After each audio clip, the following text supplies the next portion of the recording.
The message arrived at precisely 8 a.m. sharp, a single-line email from the executive assistant of the man who held half this city in his palm. Urgent boardroom meeting at 9 a.m., attendance mandatory. My chest tightened the moment I read it. Urgent meetings in this company were never random. They were calculated ambushes, designed by a man who thrived on control. That man was Victor Harrington, billionaire, CEO, and unfortunately, my father -in-law.I sat at my desk in the sleek glass tower of Harrington Global, the skyline glittering behind me, and I could already feel the weight of what was coming. Victor never summoned the entire board without a spectacle in mind, and if today's show was about me, then I knew he planned to make it unforgettable. By 8:50, I was walking toward the boardroom with steady steps, though my stomach churned. The corridor stretched endlessly, the polished marble floor reflecting the faint tremor in my stride. My heels clicked like gunshots against the silence. As I neared the double mahogany doors, hushed whispers echoed from inside. I could feel eyes on me even before I entered. At 9 a.m. sharp, I pushed open the doors. 22 executives sat around the gleaming oval table, their faces a mixture of polite masks and suppressed curiosity. At the head sat Victor Harrington himself, tall, broad-shouldered, impeccably dressed in a charcoal suit that seemed woven from intimidation itself. His silver hair was combed back, his jaw sharp enough to cut glass, and his piercing blue eyes locked on me the moment I walked in. Beside him, my husband Daniel sat stiff, his gaze fixed firmly on the polished table rather than on me. That avoidance told me everything. He knew what was coming, and he wasn't going to stop it. Victor's lips curled into the faintest smile, not of welcome, but of triumph. He leaned back in his chair, fingers steepled, and let the silence stretch until it suffocated. Then, with a voice that carried the weight of command, he began, "Ladies and gentlemen, thank you for coming on such short notice. Today, we need to address a pressing issue within this company, an issue of competence, leadership, and credibility." A ripple of unease passed around the table. My heart thudded in my chest, but my face remained calm. I knew the trap was set. Now he was about to spring it.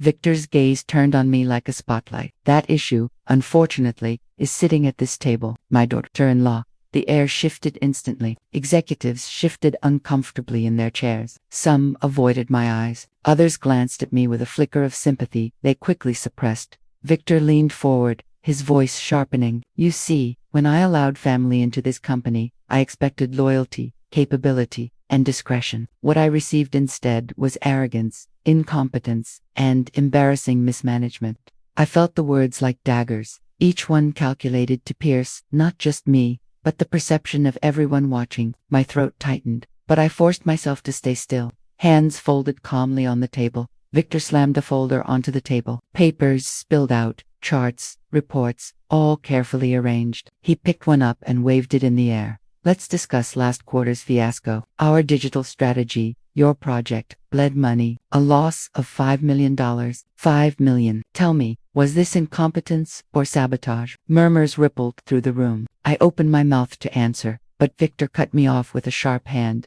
"No, don't explain. I'm tired of your excuses. We needed innovation, and instead, you gave us chaos. Even the interns could have done better." His words echoed like gunshots in the room. My eyes flicked to Daniel, my husband, my supposed ally, but he sat frozen, his jaw tight, his silence louder than any betrayal. Victor's eyes gleamed. He was enjoying this. He thrived on public humiliation, and I was his chosen target today. "You parade around this office," he sneered, "as if you earned your place here. Let's be clear, you are nothing without my son, nothing without my name. If it weren't for this family, you'd be running errands in some back office. Do not mistake proximity to power for actual power." The boardroom fell deadly silent. My cheeks burned, but not from shame, from fury. Still, I forced my voice to remain steady. "With all due respect, Victor, enough," he snapped, slamming his palm onto the table so hard that pens rattled. "You do not speak until I allow it." Gasps rippled softly among the executives. No one dared challenge him. He had built this empire, after all. To them, he was untouchable. Victor stood, towering over the table. His shadow stretched long across the polished surface, swallowing my reflection. He paced slowly, his words slicing through the air. "You were a mistake," he declared. Bringing you into this company was my greatest error. I gave you trust. I gave you resources. And this, he waved the papers again, is how you repay me, with failure and humiliation. Do you have any idea how this tarnishes my name? His voice rose with each sentence until it thundered. You are a liability, and liabilities must be eliminated. The words hit harder than any physical blow. A liability, not a partner, not a professional, not even family, just a problem to be erased. For a moment, the room swam before my eyes, but beneath the humiliation, something else stirred. Determination. If he wanted me broken, he would not get that satisfaction. I lifted my chin. My voice, though quiet, carried clear. If that's how you feel, Victor, then why call this meeting? Why not handle it privately? The room froze. Executives exchanged wary glances. No one spoke to Victor Harrington like that. His lips twitched in a smirk. Because humiliation is a lesson best taught in public. And today, you are the lesson.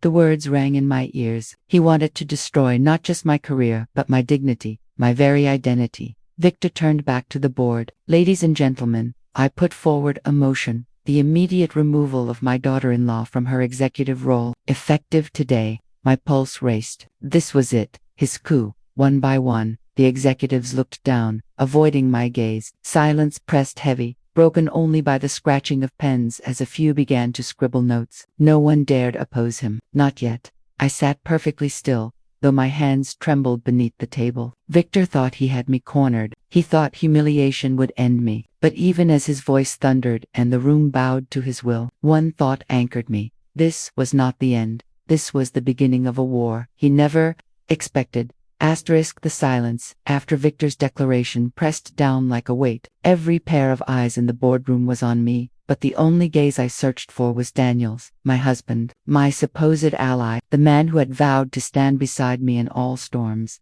He sat just 2 chairs away, close enough for me to see the rigid set of his jaw, the tension in his shoulders, the way his fingers tapped nervously against the polished mahogany table. But he would not meet my eyes. Victor stood at the head of the table, his words echoing still. Liabilities must be eliminated. He had thrown me into the pit, stripped me of dignity, and now he was waiting for the pack to tear me apart. But the true wound, the one that cut deeper than his public humiliation, was Daniel's silence. I remembered the man I had married, the gentle assurances, the soft promises whispered in late-night conversations. He had told me I was his equal. He had told me we would build something together, that he loved me not for my name but for my fire. Yet here he sat, stone-faced, mute, while his father dismantled me brick by brick. Victor's piercing voice shattered my thoughts. Well, Daniel, he said, turning sharply toward his son, you've been awfully quiet. Surely you have something to say about your wife's performance. The room stilled. All eyes shifted to him. My heart clenched. This was the moment, the chance. Surely now, with the world watching, Daniel would step forward. Surely he would defend me, or at the very least, soften the blow. Daniel inhaled slowly. His gaze flicked briefly in my direction. The quickest glance, but enough for me to catch the storm raging behind his eyes. For a moment, I thought he might rise, that he might finally choose me over the man who had dictated every step of his life. But then his voice came, steady, calculated, chilling. My father is right. The words sliced through me like a blade. I froze, barely able to comprehend. Victor's lips curled into satisfaction as Daniel continued. The last quarter's losses can't be ignored. Mistakes were made, and while I don't question my wife's intentions, the results speak for themselves. I couldn't breathe. He had sided with him. My husband, the man who shared my home, my life, my bed, had chosen his father's pride over my dignity. Around the table, some executives shifted uncomfortably, as if even they sensed the cruelty in his betrayal. But Daniel pressed on, his voice as cold as steel. This company cannot afford more risks. We need stability, strong leadership, and absolute control. My father has provided that for decades. If that means difficult decisions must be made, then so be it. I stared at him, willing him to look at me, to see the devastation in my eyes, but he wouldn't. His gaze remained fixed ahead, as though I were no longer in the room. Victor clapped a hand on his son's shoulder, a mockery of paternal pride. Spoken like a true Harrington, he declared, you see, this is why Daniel is my heir. He understands loyalty. He understands strength. Loyalty. The word twisted in my gut. Loyalty to power. not to love, to legacy, not to truth. I wanted to scream, to stand and tear down the facade they wore like armor, but my voice caught in my throat. Shock held me still. Heartbreak bound me in chains. Isolation wrapped around me like a cloak, bound me in chains. Isolation wrapped around me like a cloak. Victor's booming voice filled the void. The board will vote, effective immediately. We will remove her from her position. Her failures will no longer drag down this company. He looked around the room, daring anyone to object, but no one spoke. Pens scratched against papers, heads nodded reluctantly. I sat frozen, my hands clasped tightly in my lap, my nails digging into my skin until I felt the sting of pain. I refused to let the tears fall, refused to let him see me break. But inside, a storm raged. Daniel's betrayal was worse than Victor's attack. Victor had always been my adversary, but Daniel, he had been my partner, my love, and now, his silence was louder than his father's shouting. His betrayal was colder than his father's cruelty. The vote was swift, brutal. One by one, executives raised their hands, some with hesitation, others with practiced obedience. When the count ended, the verdict was clear. I was out. Victor leaned back in his chair, smug satisfaction radiating from him. Motion passed. Effective today. You are relieved of your position. I forced myself to stand, my knees trembling beneath me. My voice came out steady, though my heart threatened to shatter. So this is how it ends, not with fairness, not with reason, but with silence and betrayal.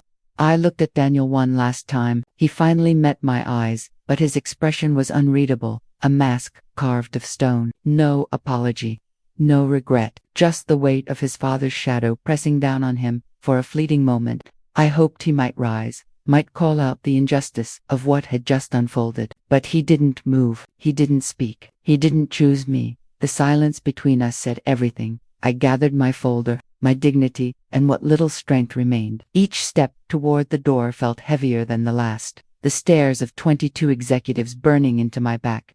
But as I reached the threshold, a whisper caught my ear, soft, almost drowned in the shuffle of papers and murmurs. You don't deserve this. I turned subtly, catching the briefest glance of a young junior executive at the far end of the table. His eyes met mine for a fraction of a second before darting away. It was nothing, a whisper, a glance, but in that moment, it was everything. Because even in a room designed to isolate me, I was not entirely alone. I pushed open the doors, the heavy wood groaning as if protesting the injustice within. The hallway stretched before me, endless and cold. I walked forward, each step echoing louder than the last. Behind me, the boardroom resumed its murmur of voices, Victor's booming laugh filling the space, Daniel's silence hanging heavier than any word he might have spoken. Shock coursed through me. Heartbreak threatened to crush me. Isolation wrapped itself around me like a cloak of ice. But deep inside, beneath the wreckage, a small ember still burned. They thought they had destroyed me. They thought silence and betrayal would be enough to end me. But they had only written the first chapter of a story they would never forget. Asterisk. The boardroom was silent except for the faint hum of the air conditioning. Papers rustled faintly as if the executives themselves were afraid to breathe too loudly. I sat stiffly in my chair, the sting of my husband's silence still burning in my chest from the last meeting. His refusal to defend me replayed in my mind like a cruel recording. But before I could gather my thoughts, my father-in-law leaned forward with the smug confidence of a man who had just cornered his prey. He tapped the mahogany table twice, and a young assistant appeared at his side with a leather folder. With exaggerated slowness, he slid the folder across the glossy surface toward me. The executives followed the movement, like hawks watching prey, their expressions caught somewhere between curiosity and dread. Inside this folder, he said, his deep voice echoing in the cavernous room, is proof that you are not who you claim to be. Proof that you have mismanaged funds, mishandled accounts, and betrayed the trust of this company. A murmur ran through the room. My fingers twitched at my side, but I forced myself to remain composed as I opened the folder. What I saw made my blood run cold. Inside were spreadsheets, emails, and signed documents, every single one painting me as corrupt, reckless, and incompetent. There were wire transfers I had never authorized, letters I had never written, and signatures that bore a haunting resemblance to mine but were just slightly off. I looked up slowly, locking eyes with my father-in-law. His smile widened like a predator savoring the moment before the kill. This, he announced, holding his hand over the folder as though it were sacred text, is undeniable. You have siphoned money into offshore accounts. You have approved fraudulent partnerships, and you have lied to this board. You are a liability, and liabilities must be eliminated. Gasps filled the room. The executives shifted in their seats, exchanging glances heavy with fear. No one dared to speak. I clenched my fists under the table. My voice trembled as I finally asked, "Where did this come from?" "These are forgeries. Anyone who knows my work knows this is a fabrication." His chuckle was low and venomous. "Fabrication. Do you think these people are blind? Do you think they cannot read what is in front of them?" He raised his voice, turning to the others. "Ladies and gentlemen, you are all witnesses. You see the evidence. This is no fabrication. This is betrayal." I wanted to scream, to tear the false papers apart and throw them back in his face, but I knew rage alone would not save me. Then came the dagger. "You have two options," he said, his voice suddenly cold, precise, calculated. "Option 1. You resign quietly. You issue a statement taking responsibility, citing exhaustion or poor judgment. You leave this company with whatever dignity you can scrape together. Option 2. I go public with these documents, and your career is destroyed forever. No one will hire you. No board will welcome you. You will be remembered as a fraud who tried to cheat her way into power." The words echoed in my ears, each syllable pounding into me like a hammer. Resign or be destroyed. It was an ultimatum. Wrapped in poison, I glanced toward my husband. He sat rigid, eyes downcast, his face pale. He would not meet my gaze. Not once. The betrayal in his silence screamed louder than any accusation his father had hurled. I turned back to the boardroom. The executives avoided my eyes, staring instead at the polished table or at their trembling hands. Not one person spoke on my behalf. Rage surged inside me like wildfire. My humiliation was complete, but beneath it, something fierce began to stir. "Do you expect me to bow to this farce?" I asked, my voice low but trembling with restrained fury. My Fadela leaned back in his chair, folding his hands across his chest. "I expect you to make the intelligent choice. Choose dignity or lose everything." I wanted to laugh at the irony. Dignity. He was offering me dignity while he tore me apart with lies. One of the younger executives, perhaps moved by pity, cleared his throat softly. "Sir, perhaps we should allow her to review the documents properly. Give her time to enough," my father-in-law barked, cutting him off. The executive shrank back instantly, his words swallowed by fear. The room fell silent again. I stared down at the forged papers, the signatures that mocked me, the carefully planted lies. Every detail had been crafted to look authentic, to leave me defenseless. The trap had been set long before I ever entered this room. My father-in-law had not only humiliated me, he had orchestrated my downfall with surgical precision. For a moment, despair threatened to crush me. My pulse hammered in my ears, and the edges of my vision blurred. But then, somewhere in that haze of humiliation, a thought emerged like a spark in the dark. If he had gone to such lengths to forge this evidence, it meant he feared me. He feared what I represented. He feared my growing influence, my independence, my voice. That realization fanned the spark into fire.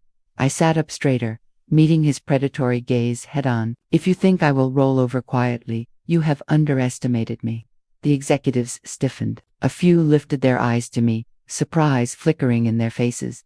My father-in-law's smile faltered for the first time. It was a small crack, but I saw it, and I held on to it. "I will not resign," I said firmly, pushing the folder away from me. "If you want to destroy me, you will have to do it in front of the entire world, and when the truth comes out, it will be your reputation that burns, not mine." The silence that followed was electric. The CEO's jaw tightened. His fingers tapped against the table, a sharp, irritated rhythm. He had expected submission. He had not expected defiance. He leaned forward, his voice now a dangerous whisper. "Then prepare yourself. You have chosen war." I met his gaze without flinching, even though my heart thundered in my chest. "So be it." The boardroom exhaled in unison, the tension too heavy to bear. I could feel the fear, the doubt, the unspoken question hanging over everyone. Could I survive the war? He had declared. But beneath the fear, beneath the humiliation, I felt something else growing. It was not weakness. It was strength, forged in the fire of betrayal. I would not resign.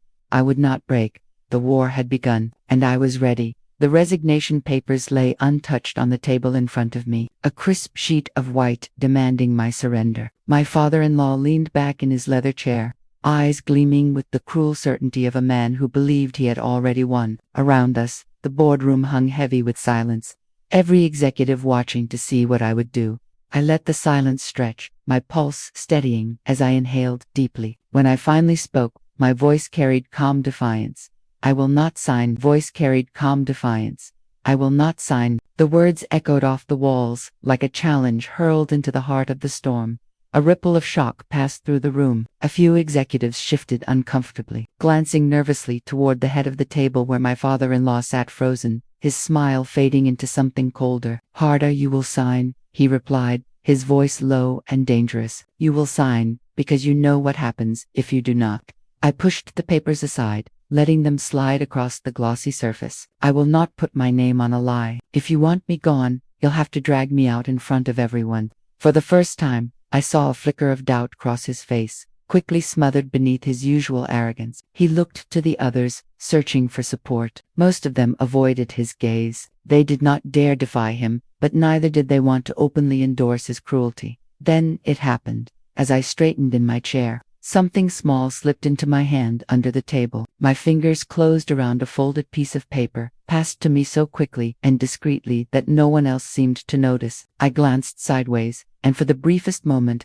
my eyes met those of a junior executive seated 2 places away. He looked down instantly, face flushed, as though terrified of being caught. My heart pounded as I unfolded the note beneath the table, shielding it with my palm. "Stay strong. You're not alone." It was only 4 words, but they lit a fire inside me. Someone believed in me. Someone was willing to risk everything, even in secret, to let me know I was not isolated in this room full of predators. I looked up again, and the boardroom seemed different. The faces that had once blurred into a wall of judgment now became individuals, some anxious, some uncertain, some hiding flickers of conscience behind carefully neutral expressions. The power in the room shifted slightly, so subtly most would not notice, but I felt it. My father-in-law still sat like a king at his throne, but the absolute control he wielded had cracked. There were eyes watching him, not with loyalty, but with unease. "I will not resign," I repeated, louder this time, my voice carrying across the polished table. "I refuse to shoulder the weight of lies. If you want to destroy me, then let the world see what kind of man you are." The executives stirred, whispers breaking out, some exchanging looks of discomfort. The quiet rebellion spreading through the room was fragile, like the first tremor before an earthquake, but it was real. My husband shifted beside me, finally glancing in my direction. His lips parted as if he might say something, but he quickly looked down again, betraying nothing. That silence cut deeper than any accusation his father had made. My father-in-law slammed his fist against the table, the sound reverberating like a gunshot. "Do not mistake the silence of this room for support," he snarled. "They are loyal to me, not you. You are nothing without this company, and this company bends to my will." His words rang with power, but I could sense the desperation beneath them. He was rattled. My refusal had disrupted the script he had written for this day. I leaned forward, meeting his glare head-on. "If you are so certain of their loyalty, then let them speak. Ask them who they stand with." The room froze. One by one, the executives lowered their eyes, unwilling to look at him, unwilling to look at me. The silence was heavy, suffocating. But silence was not loyalty. Silence was fear. I caught the briefest flicker in the eyes of the man who had slipped me the note. His jaw tightened, his fists clenched in his lap, but he remained quiet. His support was hidden, but it was there, and I clung to it like a lifeline. My father-in-law sneered. "Cowards," he spat. "All of you." He turned back to me, his voice dripping venom. "Enjoy your little moment of defiance, because it will not last. I will crush you, piece by piece, until you beg for mercy." I forced a calm smile, though fire raged in my chest. "Then you underestimate me. You see, I don't beg." A hush swept over the room, the weight of my words sinking in. For the first time since this nightmare began, I felt in control. Not fully, not securely, but enough. Enough to know I was not powerless. The meeting adjourned with no resolution. My father-in-law stormed out, his footsteps sharp against the marble floor, his aura of control shaken. The executives followed in silence, filing out with heads bowed, each lost in their own thoughts. I remained seated, staring at the empty chair where he had sat, my mind racing. The note burned like fire in my palm, its words etched into my soul. Stay strong, you're not alone. I tucked it safely into my pocket, a secret weapon, proof that the fortress around my father-in-law was not as impenetrable as it seemed. As the last executive left the room, I allowed myself a long breath. The humiliation still lingered, the betrayal of my husband still cut deep, but in the ashes of that pain, something new had taken root. Courage. I stood, my reflection in the glossy table, staring back at me. For the first time, it was not the face of a victim I saw, it was the face of a woman who refused to surrender, who refused to bow. The spark had been lit, and sparks, given time, have a way of becoming wildfires. The next board meeting began with the same heavy atmosphere as the last, the air tense with unspoken battles. My father-in-law entered like a general marching into war, his presence suffocating, his arrogance palpable. He didn't even glance at me as he strode to the head of the table, his entourage of senior executives trailing behind like obedient soldiers. I sat waiting, calm on the surface but steady fire burning beneath. The folded note in my pocket was a reminder that I was not completely isolated. It was my secret armor, proof that even in this room, not everyone bowed to his tyranny. The meeting started with formalities, numbers and reports, but it didn't take long for him to shift the spotlight back to me. His voice, sharp and commanding, cut through the monotony. Before we move forward, he said, leaning forward with a predator's smile, there is unfinished business. This company cannot thrive when it is dragged down by incompetence and ambition beyond merit. The words were aimed like arrows, and every head turned toward me. I sat straighter, refusing to flinch. Then came the blow that crossed the line. You see, he continued, his tone dripping with contempt, some people mistake family connections for actual ability. They marry their way into power, hoping their pretty face and opportunistic charm will carry them further than their brains ever could. But this board knows better. You are nothing more than a liability, wearing the mask of leadership. The room went still. The insult was not just professional anymore, it was personal. He had dragged my marriage, my worth, even my very identity, into his twisted spectacle. Something inside me snapped. I pushed my chair back and stood, the sound of the legs scraping against the polished floor, cutting through the silence like a battle cry. My hands trembled, not with fear but with fury and clarity. Enough, I said, my voice ringing clear and strong.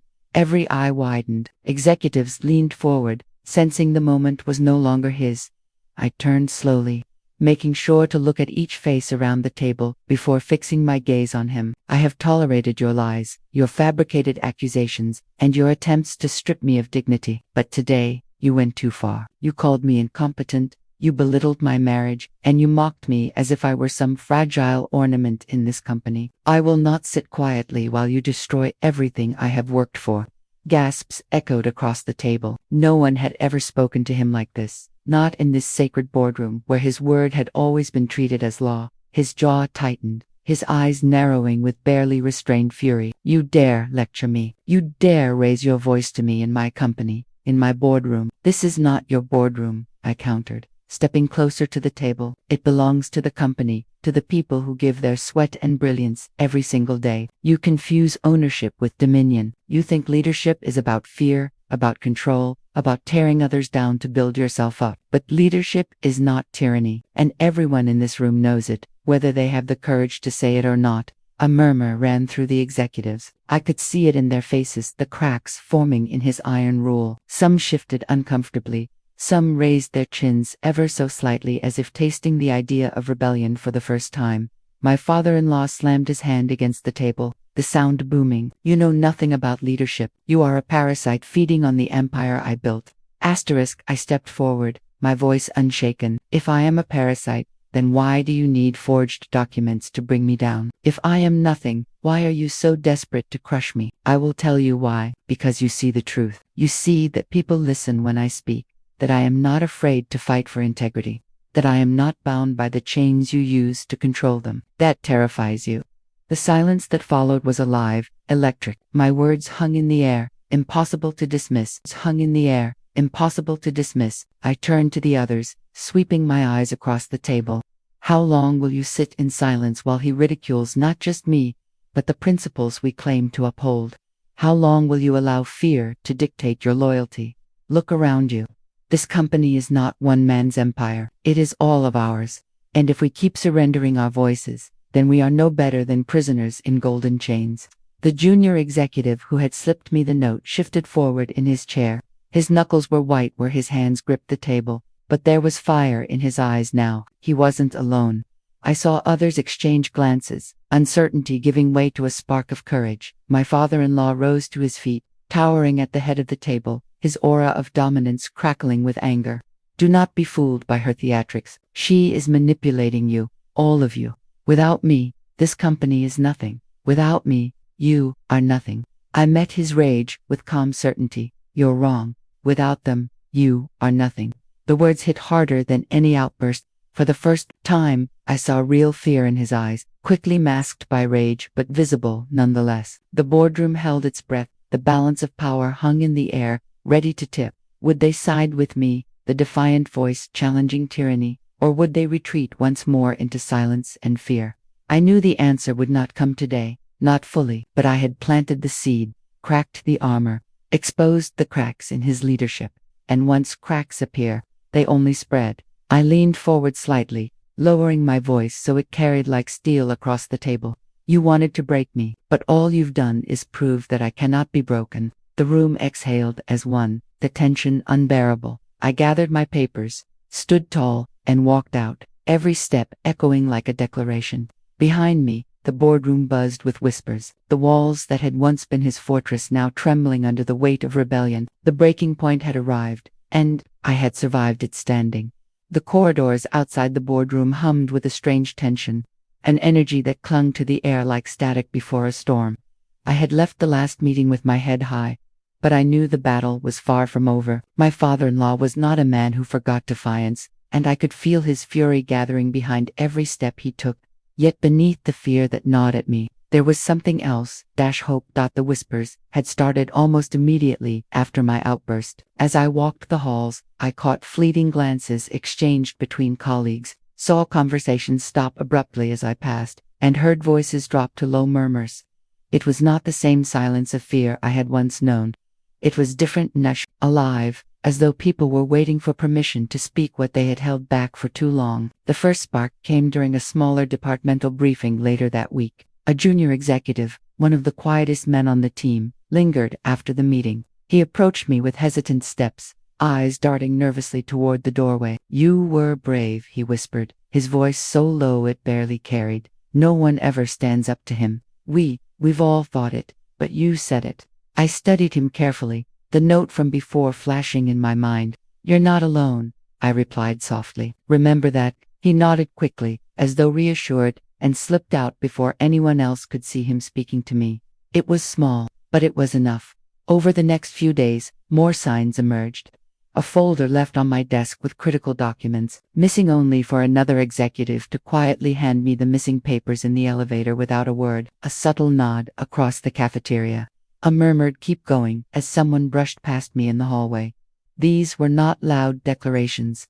They were whispers, fragments of courage tucked into stolen moments. But together, they were forming something undeniable. And then came the turning point.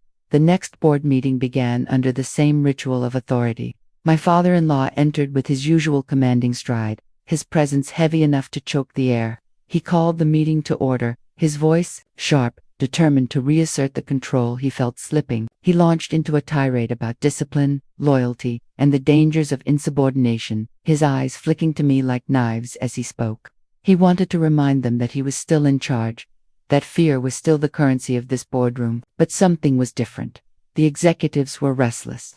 Eyes darted across the table. A few leaned closer to one another, whispering behind hands. Some no longer looked at him with awe but with calculation, as if measuring the cracks in his armor. I stayed silent, watching, waiting. Then, unexpectedly, it happened. One of the most senior board members, a man who had been by the CEO's side for decades, slowly adjusted his glasses and cleared his throat. The room hushed immediately. His voice carried the weight of years of loyalty, and everyone leaned in. Sir, he began carefully, addressing my father-in-law with all due respect.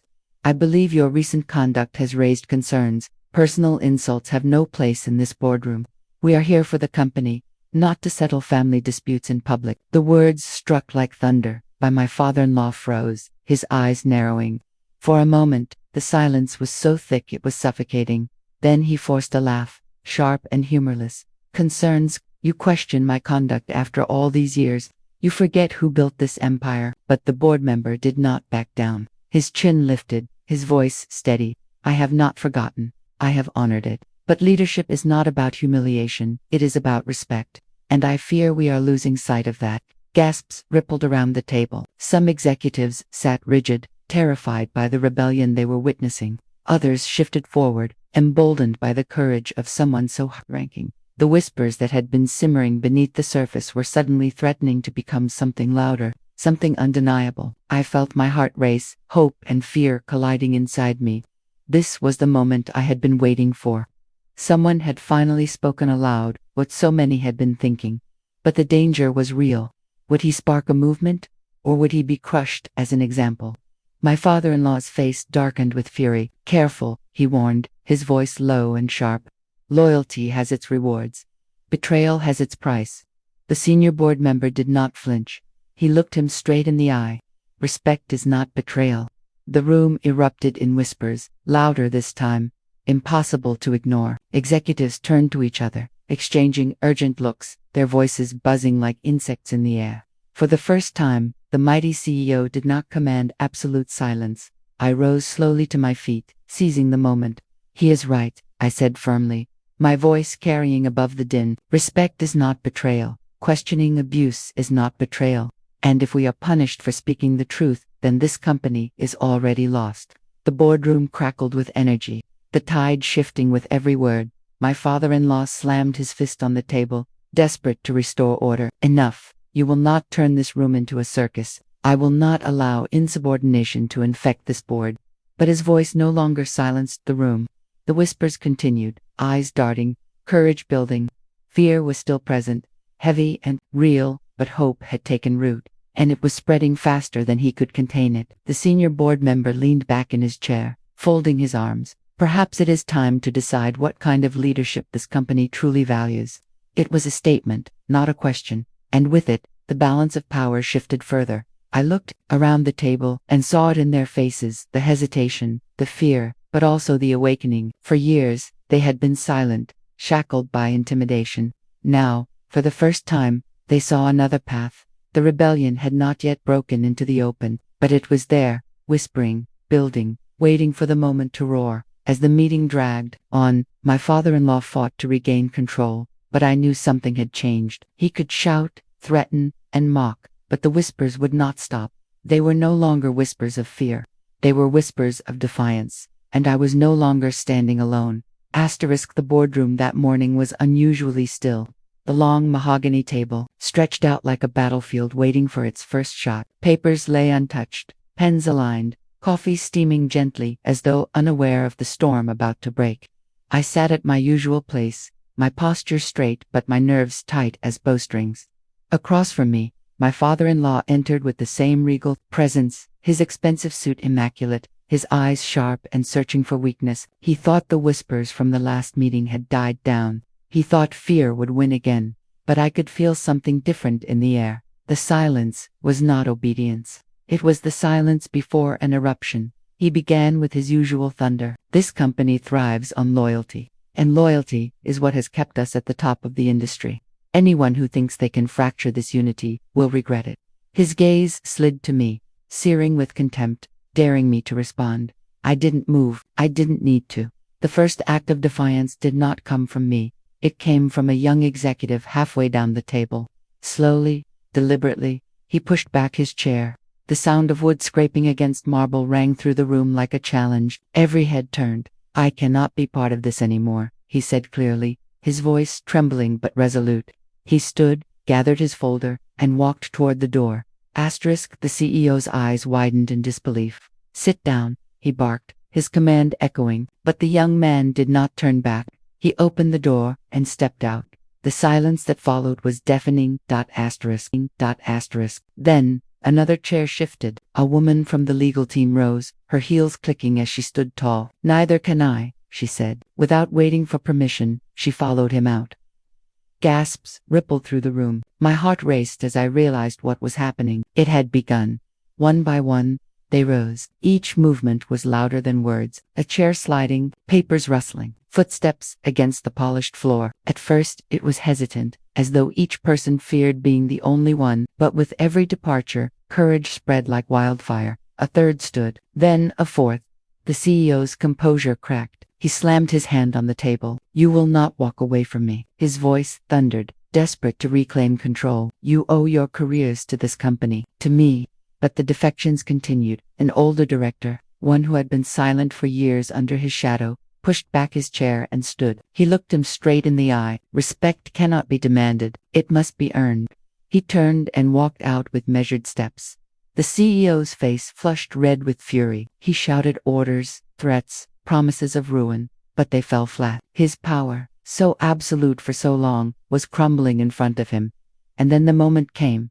The 22nd person rose. By then, the sound of chairs scraping had become a rhythm, a drumbeat of rebellion. They filed out of the boardroom, in solidarity, each departure striking him like another blow. I did not rise. I remained seated, watching, bearing witness to the moment I had long prayed for. For the first time, he was powerless. His empire, built on intimidation and fear, had been shaken to its core. The boardroom that once echoed with his voice now stood half empty. Hollow with the absence of loyalty, he had destroyed himself. His hand trembled against the table, the reality sinking in. He had always imagined himself untouchable. But the sight of 22 colleagues walking out in unity shattered that illusion. I exhaled slowly, relief flooding through me. Not relief for victory, because this was not yet won, but relief that I was no longer standing alone. Vindication burned in my chest. The whispers had become voices. The voices had become action. And action had become a defection, so loud it could never be silenced. Yet beneath that relief was suspense. He was not a man who accepted humiliation. He would not let this go unanswered. He rose to his feet, shaking with rage, his voice raw. "You think walking out makes you strong? You think this is over? I built this empire with my own hands. Without me, you are nothing." But his words echoed in an empty room. Those who remained stared at him with uncertainty, some frozen by fear, others calculating their next step. The loyalty he once commanded effortlessly had been fractured beyond repair. I met his gaze, unflinching. "You are wrong," I said softly, but firmly enough for every remaining ear to hear. "They walked out because they remembered they are something without you. We all are." For a moment, his mask slipped. The raw fury in his eyes flickered into something else doubt. Then it returned. Harder, sharper, desperate to reassert control. He turned from me and stormed toward the door, barking orders to his aides, but no one followed him immediately. The sound of his footsteps faded down the hall, leaving behind a silence unlike any I had known before. It was not silence born of fear. It was silence born of awakening. The colleagues who remained looked at one another, their expressions heavy with the weight of what had just unfolded. Some were shaken, some were inspired. All of them knew nothing in this company would ever be the same again.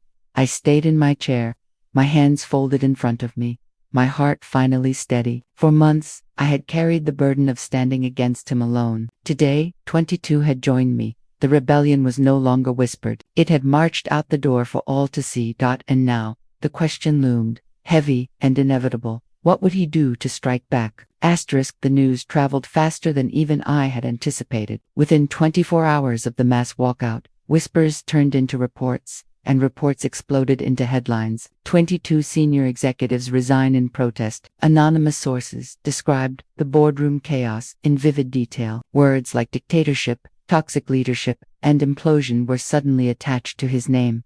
Investors panicked. Emails poured into the company's servers, demanding explanations. The stock price wavered like a flame caught in the wind, dipping and surging as rumors collided with journalists hovered outside the glass tower headquarters, cameras ready to capture any sign of turmoil.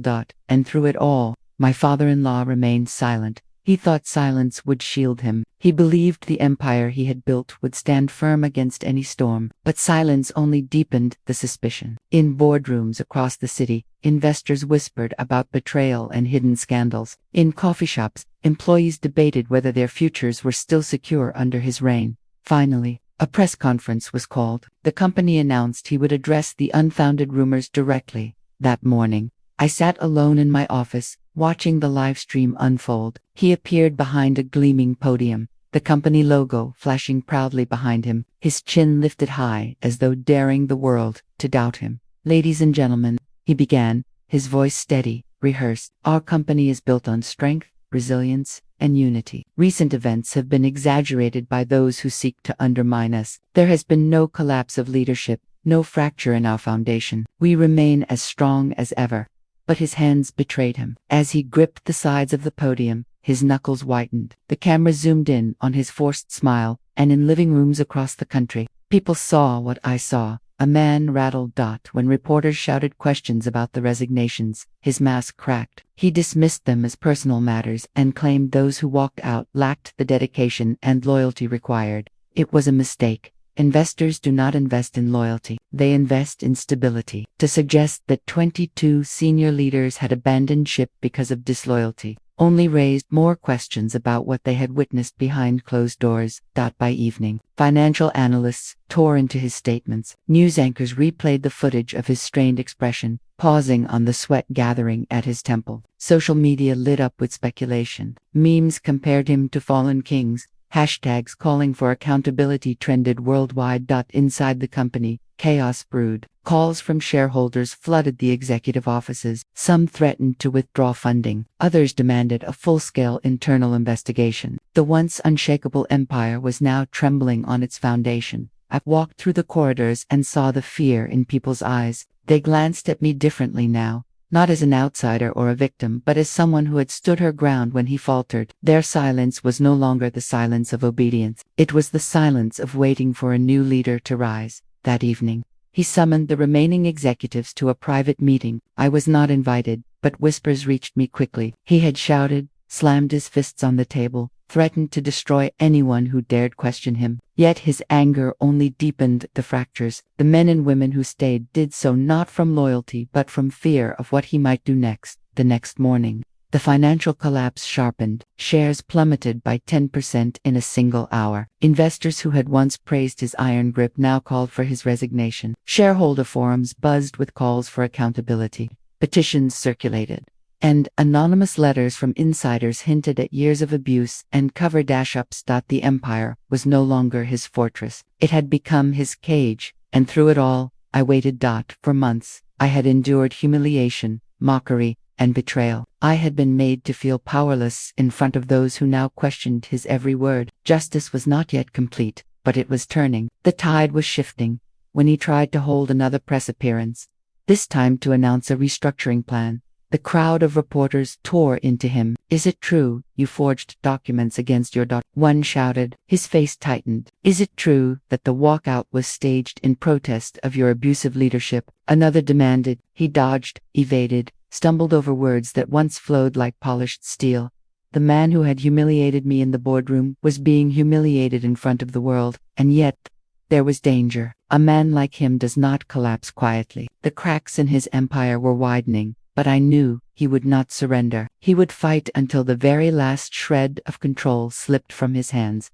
The suspense was unbearable. Would he double down on arrogance, clinging to the throne no one respected anymore? Or would the weight of the empire finally crush him? The day ended with another blow. Two of the company's biggest investors announced a suspension of funding until leadership issues were resolved. That announcement spread like fire. Overnight, employees whispered about layoffs, about bankruptcy, about an end to the reign that had once seemed immortal.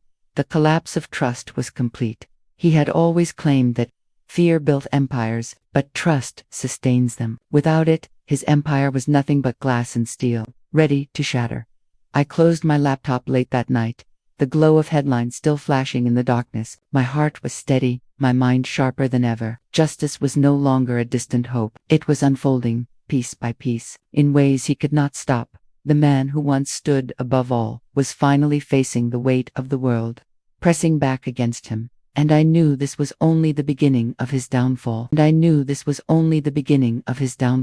For days, the empire wobbled on the edge of collapse. Headlines screamed of boardroom chaos. Investors pulled funding. Employees whispered of change. For the first time, I felt the tide turning in my favor. I could breathe without the weight of his shadow pressing down on me. But then came the night that broke me in a way no boardroom ever could. My husband asked me to meet him in his private office. His voice on the phone had been clipped, cold, stripped of the warmth that once drew me to him. I thought maybe he wanted to apologize, to explain his silence, to admit that he finally saw the truth. Instead, I walked into a room heavy with tension. He stood near the window, city lights spilling across his face, his hands in his pockets like a man rehearsing a speech. "You think you've won," he said without turning. My chest tightened. "This isn't about winning. This is about survival. Your father crossed every line, and now the company is collapsing because of him." He turned, his eyes sharp and unfamiliar. "And you are the one who pushed it over the edge." His words struck like ice. I took a step back, shaken me. I didn't forge documents. I didn't humiliate anyone in front of their colleagues. I didn't drive 22 people to walk out. "You stood against him," he snapped. "You should have stayed quiet. You should have let me handle it." I laughed bitterly, a sound I barely recognized as my own. "Handle it? You sat beside him in silence while he tried to destroy me. You never defended me, not once, and now you dare to tell me this is my fault." His jaw clenched, his silence louder than any denial. Finally, he spoke again, low and deliberate. "You have one chance to end this quietly. Resign. Step back. Let my father repair the damage in his own way. If you do, I will stand by you. If you don't, I will not protect you anymore." The threat was clear. My husband, the man I once trusted with my life, the man who vowed to shield me in sickness and in health, he was not offering me love. He was offering me a transaction, my silence for his loyalty. Pain spread through me, deeper than any humiliation his father had inflicted. This was not just about the company. This was about us. "You are asking me to betray myself," I whispered. "I am asking you to choose your marriage," he countered. My heart cracked in that moment, because I realized the truth. There was no marriage left to save. Whatever bond we once had been swallowed whole by his allegiance to his father. Tears burned in my eyes, but I held them back. "You made your choice the moment you sat in silence while he mocked me. You made your choice when you stood behind him, instead of beside me. Do not stand here and tell me this is about saving us. There is no us anymore." His face hardened, but I saw the flicker of guilt behind his eyes. He looked away, as if my words had cut deeper than he wanted to admit. Still, his pride refused to yield. "If you walk down this path, you will lose everything," he warned. "Your position, your marriage, your future." I drew a slow breath, feeling strength rise beneath the ache. I would rather lose everything than lose myself. The silence that followed was brutal. The city buzzed beyond the glass, indifferent to the storm raging inside us. He stared at me, waiting for me to bend, but I stood tall, refusing to bow to him the way I had refused to bow to his father. At last, he turned back to the window. "Then we are finished," he said flatly. The words landed like a final nail in a coffin, but instead of breaking me, they freed me. I walked out of that office with my chest burning, my heart shattered, but my spine unbroken. The marriage I once clung to was gone. The illusion of partnership had been shattered, yet in its place was something raw and undeniable: liberation. For years, I had lived in the shadow of two powerful men, one by blood, one by vow. Now both had shown me where their loyalty lay, and now I knew where mine had to lie, with myself. The pain of betrayal was sharp, but so was the clarity it left behind. This was no longer just a corporate war. This was a personal rebirth. The cost was high, but dignity was worth more than any empire or broken promise. As I stepped out into the night, the city air cold against my skin, I knew the battle was far from over. His father still clung to the remnants of power, and my husband had chosen to stand beside him. But I also knew something else, something they had underestimated from the very beginning. I was no longer afraid of losing them, because I had already lost them, and in that loss, I had found myself. The morning after the betrayal, I woke to silence. No messages from my husband, no summons from my father-in-law, no whispers from the board. It was as though the storm had passed, leaving only wreckage in its wake. My marriage was gone. My role in his empire had been stripped of meaning. My life, as I had known it, had ended. But endings are not always ruin. Sometimes they are beginnings. That afternoon, I received a message from one of the 22 who had walked out with me. It was short, only 6 words. "We are waiting for your lead." I stared at the screen, my heart swelling with something I hadn't felt in months. Not fear, not pain, possibility. We met in a small rented space, far from the gleaming glass towers where his empire still stood. The walls were bare, the furniture mismatched, but the energy in the room was electric. 22 faces turned to me, faces marked by risk but also by hope. They had staked their careers on one decision: to walk away from tyranny. I stood before them, my hands trembling slightly, but my voice steady. We cannot rebuild what has already rotted, but we can build something new, something better. Not an empire built on fear, but a company built on trust, vision, and integrity. If you are with me, we begin today. One by one, they nodded, the room filled with quiet determination. In that moment, I knew I was no longer standing alone. We named it Phoenix Global, a company not born of inheritance or intimidation but of defiance, of courage, of the ashes left behind. The name was more than symbolism, it was a promise. The first months were brutal. We worked late into the night, building from scraps. We pitched to skeptical investors who had seen the chaos unfold in the press. Some shut their doors on us, unwilling to take the risk, but others listened, drawn to our story, our vision, our unity. Piece by piece, support grew. Meanwhile, his empire faltered, the cracks widened. Without the 22 who had carried so much of the weight, the structure began to collapse under its own arrogance. Clients left, projects failed, journalists uncovered deeper scandals buried under years of intimidation, and he, the once untouchable billionaire CEO, scrambled to hold it all together.